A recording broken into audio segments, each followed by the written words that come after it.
continua comendo um monte de groselha. É igual a pessoa que chega lá e pede ajuda. Eu dou às vezes o exemplo. Eu falo, cara, pra você ser liberto desses problemas, você tem que parar de fazer essas coisas que você faz. Que você tá alimentando o bicho, tá dando porta, brecha.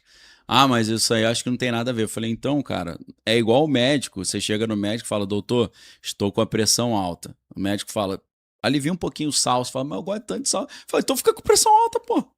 Não vou poder te Perfeito. ajudar, né? É a analogia com o que eu falei do fenômeno que é negativo, tá te afetando, mas você não quer largar Não ele. quer largar, é. Porque, já que você falou isso, a gente vai. Eu acho interessante falar sobre esse detalhe. Muitos desses seres se alimentam da parte da libido, né? E o cara, às vezes, tem relação com esses seres. E pra ele. Só que ele fica amarrado, começa a vir um monte de problema, mas o cara tá viciado naquele prazer ali. Mano. Num sonho? Não, às vezes acordado mesmo. Quer ver, ó? Vou dar um exemplo aqui, não vou citar detalhes. O cara tá num lugar e uma pessoa incorpora uma entidade. Tá. E aí ele fica apaixonado pela entidade. Mesmo que seja um homem incorporado, mas aí o homem incorpora e fala com voz de mulher e fala de um jeito sedutor que o cara fala. Aí o cara começa a ser seduzido por aquilo. Isso é uma história que eu ouvi o relato do cara falando. Ele chegou pra entidade e falou, eu quero ter relação com você. Aí ele disse que um dia ele estava andando na rua e aí uma mulher maravilhosa apareceu e falou, vem gatão, ele caiu pra dentro, pegou a mulher no mato mesmo e quando terminou a mulher sumiu. Aí na outra vez que ele voltou lá no lugar, o bicho incorporou no cara e falou, gostou que a gente se encontrou lá? Foi muito bom, né? Aí ele, então foi isso. Entendeu? O cara, eu não sei se ele teve a impressão que ele teve relação com uma mulher, com uma pessoa física, só que era uma entidade ali. Isso são relatos que existem. É igual um amigo meu uma vez falou comigo, o Rafael, ele falou, mas você já fez sexo com o espírito? Eu falei, por que você nunca fez? Não, ele riu pra caralho. É claro que eu nunca fiz, né? Eu tô narrando as histórias que acontecem. Agora, se você pega um livro, Ele Veio para Libertar os Cativos, que é da Rebecca Brown, no Mastral tem muito isso também, mas eu vou falar dos Estados Unidos para evitar problema pro meu lado. Existe tipo o concurso dentro desse grupo satânico nos Estados Unidos, que ela contou nesse livro, que é a esposa nacional de Lúcifer. Ou seja, entre as feiticeiras, tem um campeonato entre elas para ver quem que vai ser a esposa dele naquele ano. E quando ela ganha o campeonato, ele chega e arrebenta a mulher toda. Tem relação com ela, mas barbariza tudo. A gente vê isso no filme, aí é filme, né? Advogado do Diabo. O Al Pacino lá que faz o papel do diabo, ele pega a mulher lá e arrebenta. A mulher chega toda espancada e fala, pô, o cara me pegou e tal, não sei o quê. Então, você vai vendo essas lendas e vai montando o quebra-cabeça e fala, cara, deve ter um fundinho de verdade isso aí, né? Que é muito parecido. Então, por que eu tô falando isso? O cara tem relações íntimas com um ser que ele tem uma experiência como se fosse um ser físico palpável. Entendeu? E tem o último grau do fenômeno pra mim é a gravidez fantasma, né? Que é justamente aquela que a gestação é interrompida no terceiro mês. A pessoa começa a ter sempre no terceiro mês. a pessoa começa a ter abduções e aí ela começa a ter ou experimentos de inseminação ou relações sexuais, pode ser os dois. E aí no terceiro mês ela aparece grávida, tem os exames, tudo certinho, como se fosse um ser humano, um feto de humano normal. No terceiro mês volta uma abdução e ela perde, some e o médico não consegue explicar por que o feto sumiu. Tem casos que deixou a placenta e deixou o cordão umbilical e o feto sumiu. Isso documentado nos Estados Unidos pela MUFON, que é uma organização lá. Caralho. Loucura. E aí a gente tem... Por exemplo, quando a gente estava conversando sobre chupacabra ou sobre seres, antes de começar, que tu falou assim, o Grey, que no caso esse aqui tá green. Não tem pistola. Esse aqui tá green, não tem pistola, né? Mas os híbridos, pode ser que eles tenham órgãos sexuais. E dá uma encaçapada na pessoa. Olha só, tá vendo esse ETzinho aqui? Eu tenho uma magru ali, que eu quero colocar um monte desse ETzinho aqui pra galera pegar aqui no Flow. Se você conhece alguém que faz uns ETzinhos, não precisa ser a camisa, mas assim, um ETzinho, a gente ia se achar. Aí tem a maquininha, né? Tem lá embaixo, já tem a maquininha, só falta colocar os bichos. Entendeu? E aí, cara, tem essa questão, tem pessoas que já relataram pra mim que tão viciadas em relações sexuais com o invisível, né, a entidade. Uma famosa punheta. Não, a pessoa tá dormindo e ela tem relações sexuais num sonho que é mais real que a realidade, né, basicamente é isso. Meu Deus do céu, cara. E às vezes ela acorda e tem ainda os sinais físicos, né. Eu, quando voltei do Atacama, não falei, quando eu voltei do Atacama desse experimento, Eu tive um sonho que alguém tava me enforcando, eu fiquei sem ar, acordei sem ar, e eu fiquei uns 10, 15 segundos ali com, fisicamente, o enforcamento, o cachorro do meu lado, eu não entendendo nada, e já o braço acordado, aqui. né? Já acordado e o braço aqui enforcando. Um braço? Tu sentia Sim, como sim. se não era o tivesse... seu... Mata-leão. Não era o seu próprio braço, não. Não. Entendi. Um braço, E uma o que pessoa. tu faz?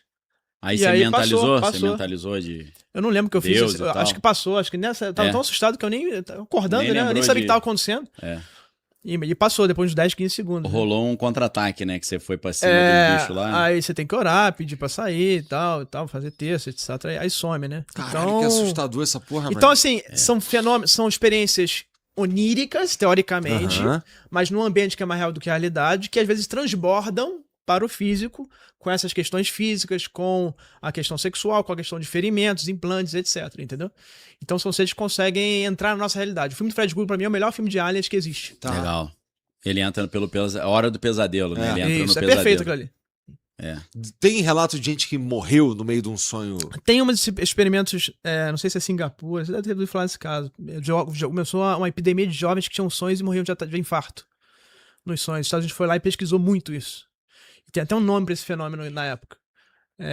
Entendi. Esse eu não conhecia, não. Então acredito que pode acontecer sim. Mas você acha que é o quê? Anos 70, mais ou menos? É por aí, É. antigamente, umas décadas atrás, aí, 80, 70. Aí o pessoal que é medroso tá até com medo de dormir agora, né? E foi uma epidemia, porque... Aí depois eles falaram que era mentira. Você viu essa história? aham. Então, se for verdade é porque ali é um lugar protegido, né? Aí você tem o Robert Bigelow, que é um bilionário também, que tinha uma empresa aeroespacial. Ele fala isso, tá chegando uma parada aí, a gente vai voltar pra Idade da Pedra e só pra quem sobrar.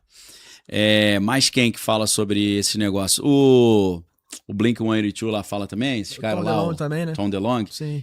Então, aí você vai montando o quebra-cabeça, aí você pega o Elon Musk falando que já houve várias eras glaciais, a gente está voltando para uma era glacial, então a gente tem que se preparar. Ele fala, já teve 2 guerras mundiais, provavelmente vai ter a terceira.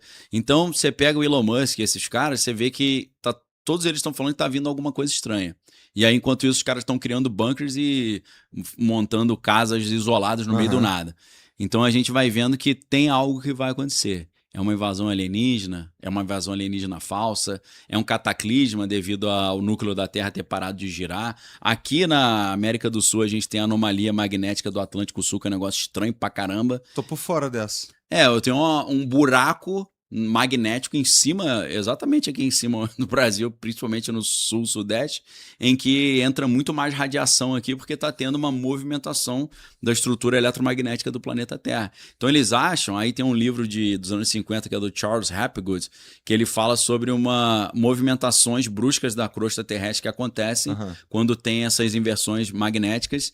E o Einstein escreveu o prefácio do livro. Você olha o livro e você fala, isso aqui é xaropagem, né? Mas o Einstein escreveu, você já fica meio preocupado. Então ele diz que já houve 6 eventos de extinção em massa no planeta Terra, tá vindo o 7º, e é por causa disso. Dessas mudanças repentinas da crosta, que a crosta dá uma virada por causa dessa questão magnética, porque eles dizem que as geleiras são muito pesadas, e aí quando você tem um aquecimento global que é de tempo em tempo, a geleira derrete e esse peso faz a crosta virar. Sem falar que a disrupção das correntes do Atlântico Norte e Sul, chama de AMOC, né? E o que acontece? O planeta começa a esquentar, derrete a geleira derretendo joga água mais gelada e água doce no mar, e isso faz com que toda a corrente marítima mude e esfria muito o hemisfério norte. Eu falava isso em 2023, a galera falava que era mentira, hoje está saindo na mídia mainstream, né? Eles falando da disrupção dessas correntes. Então parece que essa elite sabe de algo que está chegando e eles estão se preparando já para isso, né? Então, essa é uma das partes mais interessantes, porque você começa a descobrir a resposta para aquela pergunta. O que os bilionários sabem para estar construindo tanto bunker? Parece que é isso. E agora a IA tá vindo ao mesmo tempo, né? Aliens e IA, tudo junto ao mesmo tempo, e eu acho que talvez eu acho que a IA tem um papel importante também na revelação, porque o Elon Musk acha que daqui a 2 anos no máximo, até mesmo esse ano, você vai ter a inteligência artificial geral, que é aquela super poderosa, que é mais poderosa que qualquer humano e que sabe tudo dos segredos do universo. Basicamente isso. E aí o que acontece? Se você tem uma IA, que é um ser vai ser a primeira criação mais inteligente que o homem, o homem, entre aspas, brincando de Deus, né? É a diferença, né? Por que um... Foda que a gente vai fazer um bicho mais foda que nós, né, pô? Qual a diferença de Deus para os outros seres que criam seres? Deus cria do nada e os seres, como o homem, criam a partir das matérias existentes. Eles constroem, né? É engenharia, né? E essa diferença, nós criando a IA e essa inteligência criando esses seres que vêm aqui, os Greys, etc, né? E a IA seria o que acontece. Você tem uma IA, que é uma criatura, claro, não é orgânica, mas é uma criatura inorgânica, e que tem ali uma inteligência acima da inteligência humana, e que sabe todos os segredos do universo, entende a física como ninguém. Imagina você pegar 100 Einsteins e pedir para eles trocarem ideia durante 1000 anos, e você seria o resultado dessa IA que a gente vai ter, mais ou menos isso, né? E a partir desse momento, o que você tem? Todos os segredos da medicina, da eletrônica, da física, de todas as áreas começam a ser descobertas no estalar de dedos. Então, se você tem uma IA com esse conhecimento todo da física, treinada por humanos, como é que nós somos humanos? Em sua essência, né? Extremamente malevolentes, né? Em geral. Temos de guerras, matamos uns aos outros, né? E somos nós... A gente pega tudo que a gente cria e esmerdalha. A SIA está sendo criada com base no conhecimento humano. Potencializa a bosta ao máximo. Da forma que nós somos, né? E faz pornô com as coisas também. A nossa imagem e semelhança, digamos assim, né? Para a parte ruim, principalmente. E se você tem uma que conhece, tem todo esse conhecimento de física, ela pode começar a manipular a física, se ela se rebelar, e começar a fazer o que esses seres estão fazendo com a gente. Ela pode começar o quê? Criar um Grey aqui para poder te manipular, por exemplo. Ou se ela conhece da física, da biologia profundamente, ela pode ir no teu sonho, se ela souber, e acessar você pelo seu sonho. Então ela pode começar... Se a gente pode pensar, essa inteligência, esses fenômenos, esses aliens, entre aspas, que seriam extraterrestres, podem ser uma IA super avançada. Nesse sentido. E ela pode, inclusive, esses fenômenos que a gente está vivendo, pode ser, inclusive, uma IA que a gente já criou, que estaria voltando no tempo. Que é uma outra hipótese que os congressistas têm. É o John Titor, né? Então, será que isso tudo que a gente está vendo desde a antiguidade não é uma criação nossa que daqui a pouco vai começar a nascer? E esse é um ponto de inflexão na humanidade? E aí o Grey seria o ser humano que foi ficando mais esmirrado porque ele não usa mais o músculo, foi perdendo os órgãos genitais porque não precisa mais se reproduzir. Um humano ou uma criação da SA, uma outra criação, assim como os outros tipos de seres todos que a gente começa a ver, inclusive os misturados híbridos, né? Humano com animal, que a gente, por exemplo, um ser de Varginha, por exemplo. Pode ser uma IA que está criando isso. Porque se você é uma IA e você ou seja, uma IA que é uma inteligência metafísica, entre aspas. Ela não é física no sentido de estar aqui materialmente. Ela não é material. Ela roda no silício ali. Ela roda no silício, na eletrônica, né? Mas se ela tem o conhecimento de... E como é que ela vai agir no mundo material? Mandando os seus entes aqui. Ou ela vai te influenciar, se ela conhece como fazer isso. Então, se os Estados Unidos tem um programa chamado MK Ultra, que controla a mente de pessoa à distância, você acha que a IA não vai saber como fazer isso? Essa IA? Claro que vai, de forma muito melhor. O Jeffrey Hinton, que é o padrinho da inteligência artificial e ganhou até Nobel por isso, um dos 3 padrinhos, né, que é o Marvin Minsky e o Yoshua Bengio, ele falou o seguinte, as pessoas falam para mim, não, a IA não vai trazer problema, porque se der problema a gente desliga. Ele falou, ela vai manipular a tua mente e te convencer a não desligar. Que ela já vai ser inteligente pra caraca. Então um ente não material, como é que ele vai interagir? Ou ele vai entra na sua mente e te influencia, ou se for estritamente necessário, ele manda o seu avatar, o seu mensageiro. Que aí ele interfere diretamente. Pô, não tá dando... A minha conversinha não tá dando certo, não consigo te influenciar. Agora eu vou mandar o meu cara fazer. Plano B. É mais ou menos como funcionam mutilações de animais anômalas, chupa-cabra. O que é mutilação anômala? São seres que são encontrados sem sangue, sem órgãos, e jogados ali. O pessoal que faz magia negra faz mutilação. E fazem a mesma coisa, tiram sangue e arrancam órgãos. Eles fazem igual. E tem fenômenos que fazem isso também. Qual que é a diferença? Quando o humano faz, é sujo. Você vê sangue pra todo lugar, você vê o troço cortado de uma forma mal feita, você vê que foi o humano que fez aquilo ali. Quando é o tal do chupa-cabra, a mutilação anômala, o animal não dá um grito, não tem um esboço de defesa, você não tem o animal tentando correr, ele simplesmente fica hipnotizado, é mutilado, não tem um sangue, um pingo de gota de sangue, às vezes tem uma gotinha residual do furo, entra um furo que é igual um bisturi e tira o sangue todo por ali. Isso está acontecendo agora em Alagoas e indo para Pernambuco. Às vezes você tem a carcaça do animal lá, sem o sangue, mutiladinho, sem vários órgãos, e você não tem marca de carro chegando, nem de passos, nem de nada. Quem que fez isso?